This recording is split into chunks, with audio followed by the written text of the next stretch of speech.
तो हाँ गाइज, आज मैं आपको बता रहा हूँ 1% फार्मूला के बुक के बारे में। ये बुक में आपको मिलेगा आपके कारोबार, नौकरी और जीवन को नई ऊंचाइयों तक पहुंचाने वाला। तो आप एंड तक बने रहें और इसका पूरा ऑडियो बुक सुनें। 1% फार्मूला अगले 30 दिनों को अपने जीवन के सबसे श्रेष्ठ दिन कैसे बनाएं। ये टॉम कॉनेलन ने लिखा ये book, New York times best selling का लेखक है ये। और ये बुक में बहुत कुछ मिलेगा आपको, आपके कारोबार, नौकरी और जीवन की नई ऊंचाइयों तक पहुंचाने वाला 1% फार्मूला। जी गए, तो आप आखिरी तक बने रहें, ये आपको बहुत फ़ायदा होगा ये बुक का। ये बुक में आपको ये विषय सूची है आपका, कौन कौन सा आप पाठ पढ़ेंगे इसका। इसका चैप्टर नंबर 1 है, यह परिवर्तन का समय है। चैप्टर नंबर 2 है, प्रेरणा को बढ़ाने वाला विपरीत तरीका। चैप्टर नंबर 3 है, निजी सफलता की भौतिकी, समय को ज़्यादा शक्तिशाली कैसे बनाएं। चैप्टर नंबर 4 में आप पढ़ेंगे अभ्यास निपुण क्यों नहीं बनाता है और इस बारे में क्या करें। चैप्टर 5 में आप पढ़ेंगे 30 दिन का फॉर्मूला जो आपकी ज़िंदगी बदल देगा। और चैप्टर 6 में आप पढ़ेंगे किस तरह कुछ ना करने से आपको ज़्यादा करने में मदद मिलती है। और आखिरी ये चैप्टर 7 आप पढ़ेंगे चक्र पूर्ण हुआ। लेखक के बारे में आप पढ़ेंगे, उसका आप आभार करेंगे। तो है गाइज, आप बने रहें और मैं स्टार्ट करता हूँ चैप्टर 1। Thank you. तो गाइज आप बने रहें, चैप्टर स्टार्ट कर रहे हैं। चैप्टर नंबर 1 है, यह परिवर्तन का समय है। तो आप आखिर तक बने रहें। देखिए, शाम को केन ने अपना कंप्यूटर बंद किया और संतुष्टि से कुर्सी पर टिक गया। यह एक और शानदार दिन था जिसमें उसने बेहतर काम किया था। गलियारों में देखते हुए वह मुस्कुराया और उसने अपनी एक सहकर्मी को हाथ हिलाकर विदा दी जो दरवाजे की तरफ जा रही थी। ऐसे लोगों को आसपास रहना बेहतरीन था जिनके साथ वह मिलजुल कर बहुत अच्छी तरह काम कर सकता था। उसकी नज़र उस पुरस्कार की ओर गई जिसे उसने कुछ समय पहले ही फ्रेम कराकर दीवार पर बाकी पुरस्कारों के नज़दीक टांगा था। उसने याद किया कि हर पुरस्कार मिलते समय उसे कितना अच्छा लगा था और उसके साथ मिलने वाले प्रमोशन तथा सम्मान भी। फिर उसने अपने डेस्क पर अपने परिवार के फोटो देखे। केन का वैवाहिक जीवन बेहतरीन था। राइटर का नाम केन है, कृपया आप घबरा रहें और आखिरी तक बने रहें। कहानी स्टार्ट होती है। एक बेहतरीन महिला के साथ वे एक दूसरे से प्रेम करते थे और मिलकर बहुत मजे करते थे। और जब जिंदगी में मुश्किलें आती थी तो वे एक दूसरे को सहारा देते थे। जहाँ तक बेटे और बेटी की बात थी, उन पर केन को सबसे ज़्यादा गर्व था और उनके आसपास रहने से हमेशा खुशी मिलती थी। लगभग हमेशा आखिरी वे बच्चे थे। केन ने मुस्कुराते हुए सोचा। उसने संतुष्टि भरी गहरी सांस ली। वह 100% ईमानदारी से कह सकता था कि वह एक खुश इंसान था, कि वह संसार के शिखर पर था। लेकिन यह समय ऐसा नहीं था। 6 महीने पहले केन बड़े बुरे हाल में था। पुराने दिनों की याद आते ही उसके चेहरे की मुस्कान मिट गई। वह और उसकी पत्नी ज़्यादातर समय एक दूसरे से झगड़ते रहते थे, एक दूसरे के दोष निकालते रहते थे। बच्चे भी उद्दंड होते जा रहे थे और जाहिर सी बात है, जब पति पत्नी आपस में एक साथ लड़ेंगे बच्चे के सामने और एक दूसरे के सामने अपना बुराई निकालेंगे पति पत्नी, तो गायज बच्चे भी उद्दंड होंगे ही। इसलिए कुछ भी करना है तो बच्चे से दूर करना चाहिए। अब आते हैं कहानी पर। बच्चे भी उद्दंड होते जा रहे थे और विद्रोही तेवर दिखा रहे थे। बच्चों लोग जाहिर सी बात है दिखाएंगे ही। स्कूल में भी उनका प्रदर्शन अच्छा नहीं था। बच्चों को देखिए घर का टेंशन था, तो वह स्कूल में जाहिर सी बात है कि अच्छा उनका प्रदर्शन रहेगा नहीं रहेगा। अपनी नौकरी में केन बहुत नाखुश था। नौकरी से वो खुश तो था ही नहीं। उसने अपनी नौकरी जोखिम में नजर आती थी। उसको लगता था कि हम प्रतिष्ठा में प्राण गंवा रहे हैं, ये हम नौकरी नहीं कर रहे, मेरा जोखिम है। और हर दिन कम से कम 2 सहकारियों से उसका झगड़ा हो जाता था, जिससे उसका घर का टेंशन हमेशा लगा रहता था। नौकरी से वो खुश था ही नहीं, तो जब भी वो अपने नौकरी पर जाता था तो कोई ना कोई हर दिन 2 कर्मचारी से वो लड़ कर आता था। केन केन फिर अपने बारे में बताता है, उसे जरा भी नहीं पता था कि वह उसे बुरे हाल में कैसे पहुंचा। बस एक दिन उसने खुद को वहां पाया। अपने मित्रों, परिवार वालों और सहकर्मियों को देखने पर उसे आसपास हुआ सॉरी एहसास हुआ कि वह अकेला ही नहीं था। दरअसल बहुत से लोग उतने ही बुरे बुरे हाल में थे। उनसे किसी को उनसे किसी को भी यह नहीं लग पाता था कि वह वहाँ कैसे पहुँचे। कुछ को तो यह एहसास भी नहीं था कि वे वहाँ थे। केन ने सोचा कि क्या जीवन की यही मतलब है? क्या ज़िंदगी ऐसे ही होती है? दोस्तों, जितना दुःख भरी कहानी केन के राइटर केन के जीवन में था, केन केन ने जब देखा तो इस तरह से पाया कि इसी तरह से जीवन में बहुत ही लोगों के जीवन में भी है इतनी दुःख भरी कहानी। इसलिए कभी भी अपने जीवन के दुःख से आपको घबराना नहीं चाहिए और आप अगर एहसास करेंगे, देखेंगे, लोगों के बारे में जानना चाहेंगे, तो पता चलेगा कि लोगों के बारे में भी आपसे कई गुना ज़्यादा दुःख भरा हुआ है। अब आते हैं कहानी पर। किसी को भी यह नहीं पता था कि वह कहाँ पहुँचे। कुछ को तो यह एहसास भी नहीं था कि वे कहाँ थे। केन ने सोचा कि क्या जीवन का यही मतलब है? क्या ज़िंदगी ये ऐसे ही होती है? लेकिन दिल की गहराइयों में, किसी कोने में अब भी आशा की चिंगारी थी कि ज़्यादा हासिल करना, ज़्यादा बनना संभव है। अचानक केन के चेहरे पर मुस्कुराहट लौट आई जब उसने अपने जीवन के महत्वपूर्ण मोड़ को याद किया। अब हम जानना चाहते हैं, देखते हैं कि उसने कौन सा मोड़ में आया। तो गाइस देखते हैं केन ने क्या कौन सा मोड़ को याद किया और उसके जीवन का टर्निंग पॉइंट आया। ठीक है, देखिए गाइस कहानी को आगे बने रहिए, आखिर तक देखिए, सुनिए। शनिवार की सुबह केन उस सीजन में अपने बेटे जैक का पहला फुटबॉल मैच देख रहा था। केन का बेटा जैक जो फुटबॉल मैच खेलने के लिए गया था। वे लोग उस टीम के खिलाफ खेल रहे थे जिसने उन्हें पिछले साल काफी हराया था। इसलिए उसे यह उम्मीद नहीं थी कि जैक की टीम शानदार जीत हासिल करेगी, लेकिन अपने बेटे को खेलते देखने पर उसे हमेशा गर्व महसूस होता था। वैसे उस दिन वह थोड़ी उधेड़-बुन में था और उतने उत्साह से समर्थन नहीं कर रहा था जितना कि यमुवन करता था। नौकरी में उसका सप्ताह हमेशा जितना ही मुश्किल रहा था और उसके दिमाग में बार-बार वही की चिंताएँ और समस्याएँ घूम रही थी। और हाँ गाइस, ज़ाहिर-सी बात है, जब लोग आप भी कोई भी टेंशन लेके कहीं भी जाएँगे, कोई भी एंटरटेनमेंट करने के लिए और वहाँ भी आप टेंशन में रहेंगे, तो टे एंटरटेनमेंट नहीं हो पाता है, क्योंकि आपके दिमाग में कहीं न कहीं कोई मोड़ पीछे वाला जो आपके दिमाग में टेंशन भरा हुआ रहता है और वही बात आपके दिमाग में घूमता है। और वही बात केन के साथ हुआ कि केन के बेटा ने फुटबॉल मैच खेलने के लिए गया था और केन देखने के लिए गया था, तो केन पूरी तरह से सपोर्ट नहीं कर पा रहा था क्योंकि उसके दिमाग में वो नौकरी वाली झंझटें थी। कहानी का आगे देखते हैं। जब मैं थोड़ा आगे बढ़ा तो अचानक उसे एहसास हुआ कि उसके आसपास के अभिभावकों को उत्साहवर्धक आवाजें, बहुत बढ़िया, शाबाश, ज्यादा तेज, ज्यादा रोमांचित होती जा रही है। स्कोर बराबरी पर 1% था और अब आया ये बुक का यही है चैप्टर नाम 1% फॉर्मूला। तो दोस्तों, जो गेंद खेलते समय आवाज आ रही थी, स्कोर बराबरी पर था, 1% फॉर्मूला पर था। गेंद जैक की टीम के पास थी और वह गोल के करीब पहुंच चुकी थी। केन ने देखा कि इस मैच में उसके बेटे की टीम ने गेंद पर बहुत ज्यादा नियंत्रण रखा था। कुछ तो था जो पिछले साल से अलग लग रहा था। जैक की टीम ज्यादा एकाग्र थी और कोच के निर्देशों का ज़्यादा अच्छी तरह पालन कर रहे थे। वे लोग ज़्यादा एकजुटता से खेल रहे थे, प्रबल टीम भावना से खेल रहे थे। हालांकि वे सब भी बच्चे थे। कई बार तो वे मैदान में इधर से उधर जाते और गेंद के चारों ओर झुंड बनाते अमीबा जैसे लगते थे। लेकिन इस बात से इनकार नहीं किया जा सकता था कि वे पहले से ज़्यादा फुर्तीला थे और पहले से बेहतर खेल रहे थे। जय की टीम में कोई खास बदलाव नहीं हुए थे। उसमें अब भी आस-पड़ोस के वही लड़के थे, जिनके साथ वह कुछ सालों से खेल रहा था। बेशक वे सब 1 साल बड़े हो गए थे, लेकिन दूसरी टीम के लड़के भी 1 साल बड़े हो गए थे। केन ने दूसरी टीम पर निगाह डाली और देखा कि उसमें भी कमोबेश वही लड़के खेल रहे थे जो पिछले साल थे। दूसरी टीम का कोच अब भी वही था, जो मैदान के विपरीत छोर पर खड़ा था। बेशक उसके चेहरे पर हैरानी का भाव था, जो केन ने पहले कभी नहीं देखा था। लेकिन यह निश्चित रूप से वही कोच था। केन ने याद करने की कोशिश की कि क्या मैच ने उसे बताया कि उनकी टीम में कोई नया कोच आया है। उसे याद नहीं आया। उसने एक पल के लिए मैदान से दूर देखा। हाँ, निश्चित रूप से यह कोच जिम ही थे, जो मैदान के बाहर बैठे थे, जहां वे हमेशा रहते थे। फिर केन ने दूसरी निगाह डालने के लिए धीरे से अपना सिर घुमाया।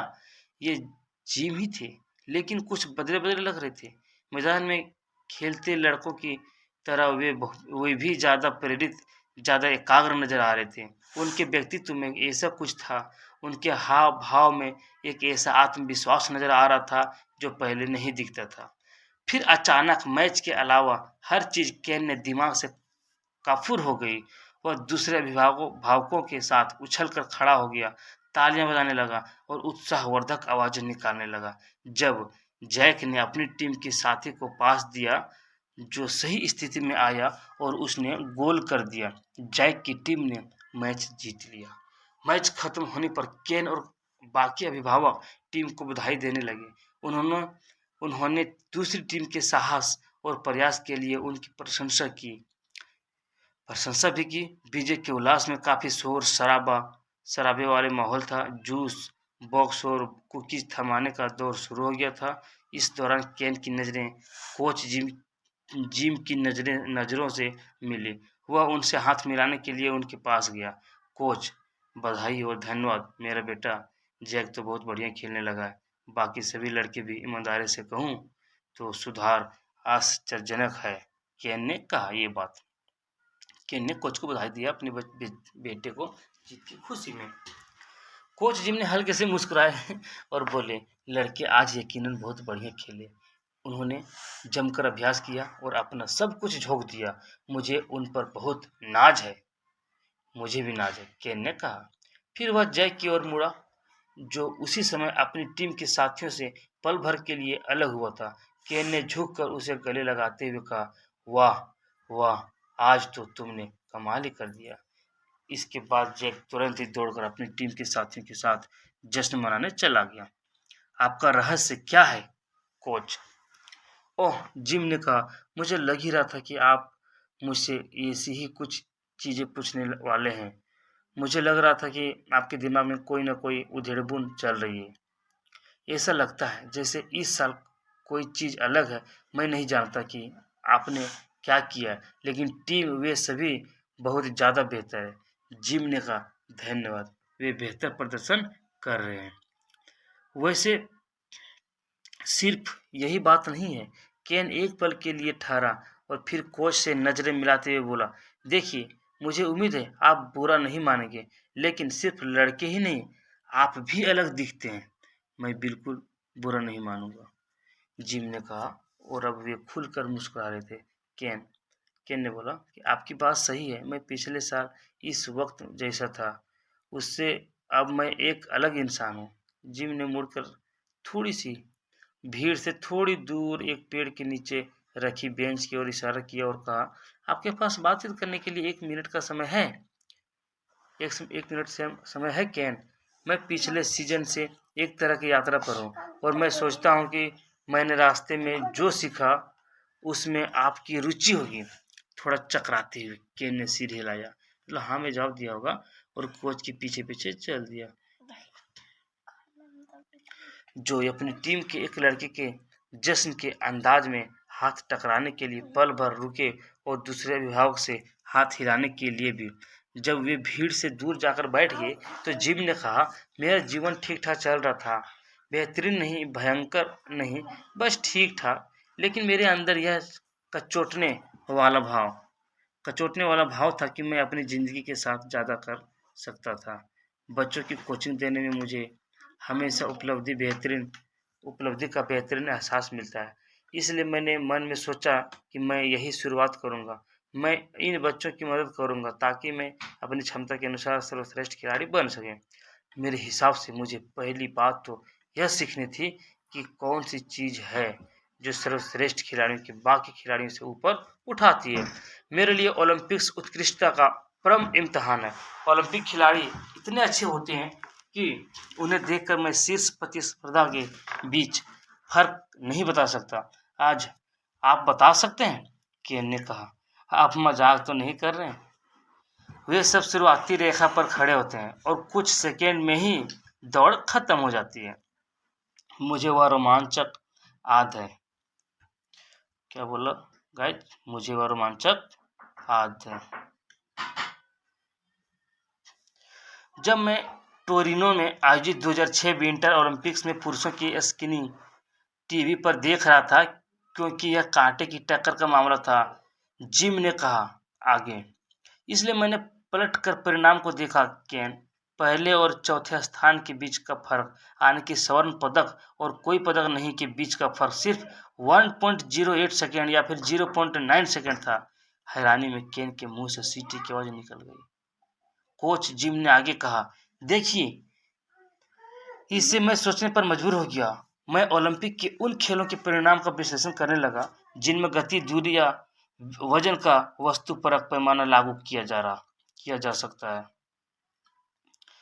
सकता था। मैं देर रात तक गणनाएं करता रहता था कि कौन सी चीज है जो पदक विजेताओं को बाकी लोगों से अलग करती है। जाहिर है, इससे मेरी पत्नी पगला गई, जब तक कि मैंने उसे वह नहीं बताया जो मैंने सीखा था। वह एक शिक्षिका है, इसलिए वह सोचती थी कि वह उत्कृष्टता को नापने के बारे में सब कुछ जानती है। देखिए, मैंने जो खोजा उनसे उसके भी होश उड़ गए। केन ने अपने भौहें उठाए और उम्मीद से आगे झुक गया। केन, चाहे यह तैराकी हो, एथलीट्स हो या चाहे जो प्रतिस्पर्धा हो, स्वर्ण पदक जीतने वाले और चौथे स्थान पर आने वाले के बीच का औसत अंतर सिर्फ 1% होता है। कई बार यह थोड़ा ज़्यादा होता है। साल्ट लेक सिटी में 2002 के विंटर ओलंपिक से पुरुषों की 5000 भीड़ की रिले रेस चल रही थी। इसमें कनाडा ने 6 मिनट 51 सेकेंड में स्वर्ण पदक जीता, जबकि अमेरिका 7 मिनट 30 सेकेंड के साथ चौथे स्थान पर आया। लगभग 2.9% का फर्क। लेकिन क्या आप जानते हैं, दूसरे, तीसरे और चौथे स्थान पर आने वाली सभी टीमें रेस में किसी न किसी बिंदु पर गिरी थी। गिरने के बावजूद स्वर्ण पदक और कोई पदक नहीं के बीच का अंतर सिर्फ 2.9% था। कई बार तो अंतर 1% से भी कम होता है। 2008 के बीजिंग गेम्स में पुरुषों की 100 मीटर की बटरफ्लाई रेस में माइकल फेल्प्स पीछे चल रहे थे। वे 8 तैराकों में 7वें स्थान पर थे, मगर अंतिम 50 मीटर में एक उल्लेखनीय बात हुई। वे अपने और सबसे चल रहे सर्बियों के मिलोराइड केविड के बीच के 5 तैराकों से आगे निकलने में कामयाब हुए। केन ने सिर हिलाया। उसे वह बहुत तनावपूर्ण और रोमांचक अंतिम पल याद आया था। ये सा नजर आ रहा था उसे कि केविक ने फेल्प्स से पहले दीवार छू ली थी। जब फेल्प्स ने आधे स्ट्रोक के साथ रेस खत्म की तो वे भी यही सोच रहे थे कि जीत केविक की ही हुई है। लेकिन बाद में यह पता चला कि उस आधे स्ट्रोक ने फेल्प्स को ज्यादा तेजी से दीवार तक पहुंचा दिया था। वे 50.58 सेकेंड में पहुंचे थे, जबकि केविक 50.59 सेकेंड में पहुंचे थे।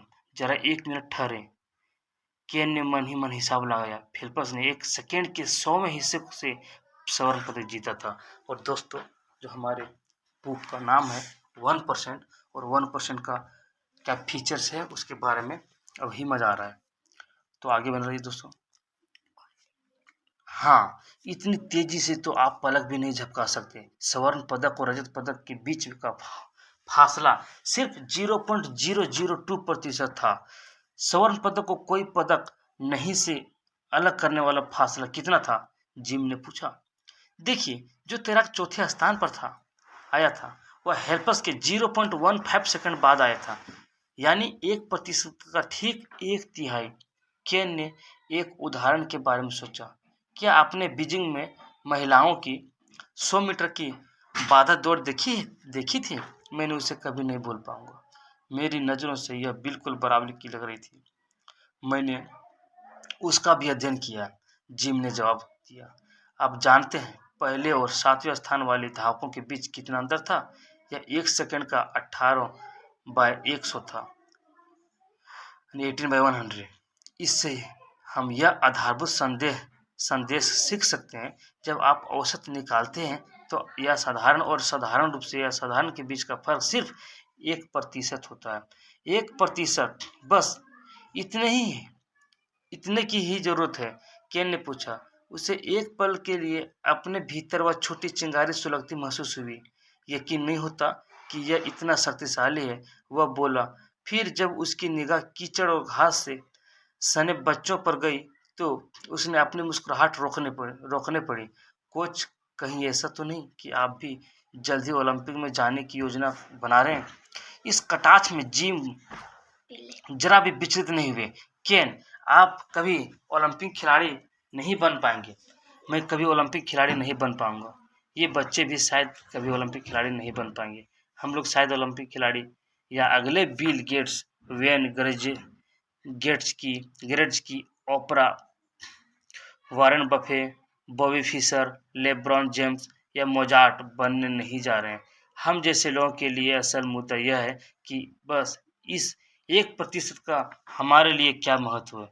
मैं जानता था कि मैं चाहे जो कर लूँ, हमारी टीम बाकी टीमों की तुलना में 100% बेहतर कभी नहीं बन सकती।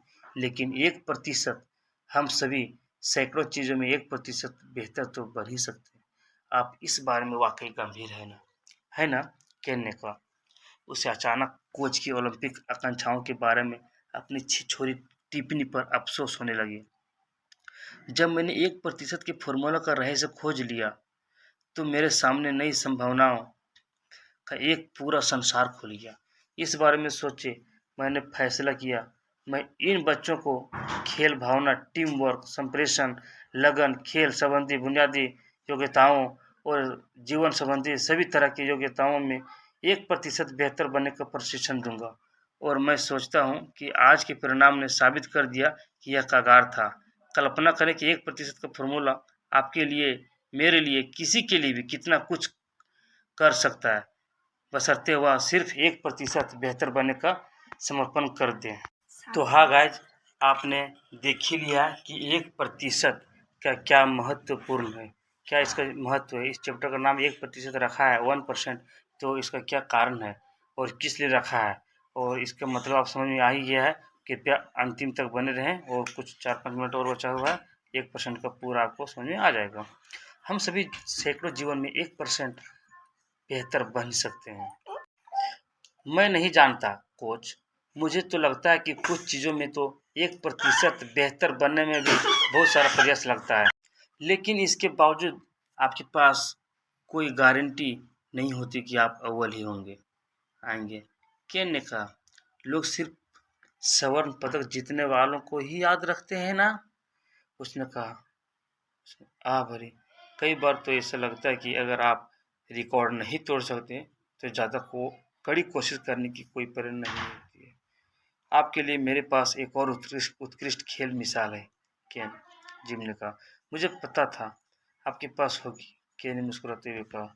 ठीक है, मैं यहाँ से 1990 तक पीछे जा रहा हूँ। न्यूजीलैंड में आयोजित एक आयरन मैन प्रतिस्पर्धा में उसमें 2.4 मील की तैराकी, 112 मील की साइकिल दौड़ और 26 मील की दौड़ होती है। आप सोचेंगे कि कई प्रतिस्पर्धाओं के बीच घंटों का नहीं तो कम से कम कुछ मिनट का तो अंतर होगा। मेरे मामले में तो दिनों का भी हो सकता है, केन ने मजाक किया। देखिए, केवल 1 सेकंड का अंतर था। फिनलैंड के धावक पॉली किओरी दूसरे स्थान पर आने वाले अमेरिकी धावक केन गलान सिर्फ 1 सेकंड आगे रहे। यहाँ सचमुच दिलचस्प बात यह है कि प्रतिस्पर्धा के जज्बे की वजह से गला अब भी यह मानते हैं कि यह दूसरा स्थान उनके खेल करियर के सबसे यशस्वी पलों में से एक था। मेरा अनुभव यह है कि प्रतिस्पर्धा की भावना और यह यात्रा अक्सर जीत हार की धारणा से बड़ी होती है। हो सकता है कि आप सारे समय ना जीते, लेकिन अगर आप आज बीते कल से बेहतर करने की कोशिश हमेशा करते रहे तो आपके पास हर समय विजेता का दिल रह सकता है। और सही बात, जाहिर सी बात है दोस्तों, अगर आप हर समय नहीं जीत सकते हैं तो कोई बात नहीं है, लेकिन आप इतना मान सकते हैं कि आपके कल से 1% आज अच्छा दिन हो, और आप रोज 1% सुधारने की कोशिश करेंगे तो आप महीना में 30% सुधर सकते हैं।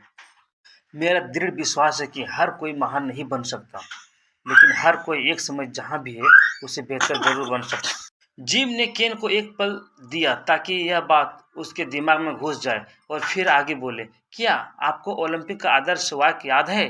केन ने अपना सिर हिलाया और कोच ने अपने खुद के सवाल का जवाब दिया। यह है कैटियस अल्टियस फोर्टियस।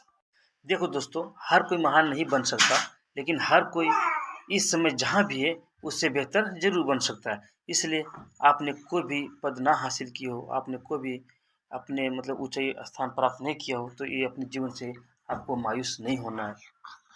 ओह, मेरी लाइटिंग जरा कमजोर है, ज़्यादा तेज, ज़्यादा ऊंचा, ज़्यादा शक्तिशाली। गौर करें, यह उसे इस तरह नहीं कहता कि सबसे तेज, सबसे ऊंचा, सबसे शक्तिशाली। यह कहता है ज़्यादा तेज, ज़्यादा ऊंचा, ज़्यादा शक्तिशाली। इसका मतलब है हर दिन बेहतर बनने के लिए काम करना। केन उठकर खड़ा हो गया और बेंच के सामने चाल कमी करने लगा। वह अब इतना उत्तेजित महसूस कर रहा था कि स्थिर बैठने का कोई सवाल ही नहीं था। उसका दिमाग तेज दौड़ रहा था। वह इस 1% की फॉर्मूले का इस्तेमाल अपने जीवन में किन किन तरीकों से कर सकता है। वह अचानक रुका और जिम की ओर मुड़ा। क्या यह फॉर्मूला करियर पर भी लागू होता है? बिल्कुल होता है। हो सकता है कि आप सेल्स प्रतिनिधि हो या मार्केटिंग करते हो या शानदार मैनेजर हो। ठीक है, आप कभी भी किसी अन्य सेल्स प्रतिनिधि, मार्केटिंग वाले व्यक्ति या मैनेजर से 100% आगे नहीं पहुंच पाएंगे। दरअसल आप इसकी कोशिश में ही हताश हो जाएंगे, लेकिन आप खुद जिस तरह काम करते हैं उसके उसके सैकड़ों पहलुओं में 1% बेहतर बन सकते हैं। जैसा कि हम देख चुके हैं, 1% से ही आपको एक असंदिग्ध लाभ मिल जाता है। तो आप कह रहे हैं कि यह किसी भी करियर के लिए सच है? रिटेल, आईटी, फाइनेंस, आपके जीवन के हर उस पहलू के लिए भी जिसे आप बेहतर बनाना चाहते हैं। मैंने देखा है कि इसकी मदद से लोगों ने अपने गोल्फ स्विंग और मैक्सोफोन वादन को बेहतर बनाया है, वजन कम किया, फिट हुए, यहाँ तक कि अपने पारिवारिक जीवन को भी बेहतर बनाया। केन की आंखों का भाव देखते हुए कोच ने धीरे से जोड़ा, कम से कम इस मामले में हर व्यक्ति इससे फायदा उठा सकता है। फुटबॉल देखने आए आदर्शों की भीड़ कम होने लगी थी। पार्किंग में कारों के दरवाजे बंद हो रहे थे और बच्चों की चिल्लाहट भी धीमी होती जा रही थी। चले हम अपनी कार तक चलते चलते इस बारे में कुछ और बातें करते हैं, जी मैंने कहा। चलते समय केन ने पूछा, ठीक है, तो आपने यह पता लगा लिया कि आपके टीम को 1% बेहतर बनाने की जरूरत है, लेकिन निश्चित रूप से यह इतना सरल तो नहीं रहा होगा। आपको यह कैसे पता चला कि शुरू कहाँ करना है? मैं यह पता लगाने की कोशिश कर रहा था कि मैं क्या कर सकता हूँ, इस दिशा में कैसे काम कर सकता हूँ। इसके बाद एक दिन मैं अपने एक मित्र से बातचीत कर रहा था कि वह शीर्ष सेल्स एग्जीक्यूटिव है। अगर ओलंपिक में बेचने की प्रतिस्पर्धा होती है तो स्वर्ण पदक उसी को मिलता है। मैंने उसे अपने विचार बताया और उससे पूछा कि मैं उससे क्या सीख सकता हूँ, क्योंकि वह अपने काम में इतना ज़्यादा सफल है। जिम ने जानबूझकर केन से नजरें मिलाई। मेरे मित्र ने मुझसे कहा कि जिम, अब समय आ गया है, केन ने सवालिया अंदाज में पूछा। मैं आपको एक ऐसी बात बताने जा रहा हूँ जो केवल चंद लोग ही जानते हैं, क्योंकि मुझे यह एहसास हो रहा है कि आपके लिए भी समय आ गया है। मेरे उस मित्र ने मेरा परिचय लोगों के एक यह विश्वसनीय समूह से कराया जिन्होंने उत्कृष्टता हासिल करने में अपनी जिंदगी लगा दी। उनसे मिलकर मैं हैरान रह गया, क्योंकि यह पता चला कि पहले से ही उस सिद्धांत के अनुसार जी रहे थे जिसे मैंने ओलंपिक परिणाम के शोध में खोजा था। मैं आपको एक ऐसी बात बताने जा रहा हूँ जो केवल चंद लोग ही जानते हैं, क्योंकि मुझे यह एहसास हो रहा है कि आपके लिए भी समय आ गया। उन्होंने ओलंपिक के रिकॉर्ड नहीं देखे थे, जिनसे पता चलता है कि सर्वश्रेष्ठ प्रदर्शन और सामान्य प्रदर्शन के बीच केवल 1% का ही अंतर होता है। लेकिन उन्होंने इतना समय लिया था कि वह बहुत छोटा अंतर होता है। अपने सहज बोध और अनुभव से वे पहले ही जान चुके थे कि सफलता पाने का तरीका यही है कि आप लगातार छोटे लक्ष्यबद्ध सुधार करते रहें। इसलिए जब मैंने आकर अपने आंकड़े बताए तो उन्हें ऐसा लगा जैसे पहेली का आखिरी टुकड़ा मिल गया हो। जल्द ही उसने उत्कृष्टता बनाने की नीति को एक नाम दिया, 1% का फॉर्मूला। और दोस्तों, यही नाम बुक का नाम है, 1% का फॉर्मूला। जब अब इस समूह में हम 6 लोग हैं, मैं, मेरा मित्र सेल्स एग्जीक्यूटिव, एक शीर्ष भौतिकी विज्ञान, एक मनोवैज्ञानिक, एक व्यवसाय मालिक, और इससे शायद आपको हैरानी नहीं होगी, एक पूर्व ओलंपिक खिलाड़ी। चिंता ना करें, इस समूह में कोई बैठकें या गोपनीय रस्म नहीं होती है। आप इसे क्लब जैसा मान सकते हैं। हम आप जैसे लोगों को इसमें शामिल करते हैं जो आपके जीवन में परिवर्तन करने का तैयार है। केन ने थोड़ी हैरानी से कहा, देखिए मुझे गलत ना समझे, मैं आभारी हूँ कि आपने मुझे समय दिया, लेकिन मैंने कभी नहीं किया। उसके शब्द हवा में खो गए जब उसे एहसास हुआ कि कोच ने उसमें कुछ ऐसा देख लिया था जो उसे भी इस समय तक पता नहीं था। अगर आप अपने जीवन में परिवर्तन करना चाहते हैं तो मैं अपने समूह के बाकी लोगों से आग्रह करूंगा कि वे आपको उत्कृष्टता हासिल करने के लिए अपने रहस्य बताएं। यह आसान नहीं होगा। आपको अपनी कुछ पुरानी आदतें छोड़े छोड़नी होंगी, काम करने के पुराने तरीके बदलने होंगे और आपने अपने तथा दूसरों के बारे में अपने कुछ विश्वास के त्यागने होंगे। इसके अंत में आप रोमांच और उपलब्धि की संतुष्टि की अपेक्षा कर सकते हैं, लेकिन मैं इस कड़वी गोली पर शक्कर की चाशनी नहीं लपेट रहा हूँ। रास्ते में चुनौतियाँ आएंगी। वे बच्चों और अभिभावकों के समूह के पास पहुंच गए जो अब छटते जा रहे थे। केन अभी कोई जवाब ना दें, इस बारे में अच्छी तरह सोच विचार कर लें, जिम ने कहा। और वे एक अन्य अभिभावक से बात करने चले गए। केन ने जैक और उसके उस सबसे अच्छे मित्र को कार में बैठाया और कहा कि रास्ते में बर्गर की पार्टी उसकी तरफ से रहेगी। बच्चे अंदर बैठ गए और केन दरवाजा बंद करने ही वाला था कि तभी जिम कार के पास आ गए। केन ने ऊपर देखते हुए कहा, धन्यवाद कोच, आपने मुझे सोचने के लिए वाकई बहुत कुछ दे दिया है। आपको स्वागत है। मैं आपको यह देना चाहता हूँ। जिम ने उसे एक बिजनेस कार्ड थमाया। अगर आप निर्णय लेते हैं कि आप तैयार हैं तो मुझे फ़ोन कर दें। यकीनन माने यह वाकई बेहतरीन यात्रा है। तो दोस्तों इस तरह से मेरा चैप्टर 1 कंप्लीट हुआ।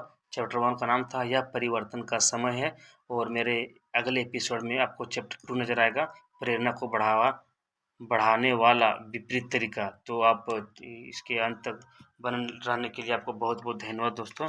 और आपने बहुत कुछ सीखे होंगे अपने जीवन में। 1% में कितना क्या महान है, आप खुद ही देख लिए हैं कि टॉप करने वाले और सेकंड नंबर लाने वाले के बीच सिर्फ 1% का ही अंतर रहता है दोस्तों। तो अगर आप अपने जीवन में सुधारेंगे 1% रोज आप अच्छे बनेंगे तो आप महीने में 30% बन सकते हैं अच्छे। इसलिए आप हर रोज 1% अच्छा बनने की कोशिश करें। हाँ, आप एक दिन महान नहीं बन सकते हैं, बट एक दिन जरूर बन सकते हैं। रोज 1% सुधर जाए, बहुत अच्छा होगा। धन्यवाद आपको। अगले एपिसोड बनाएंगे।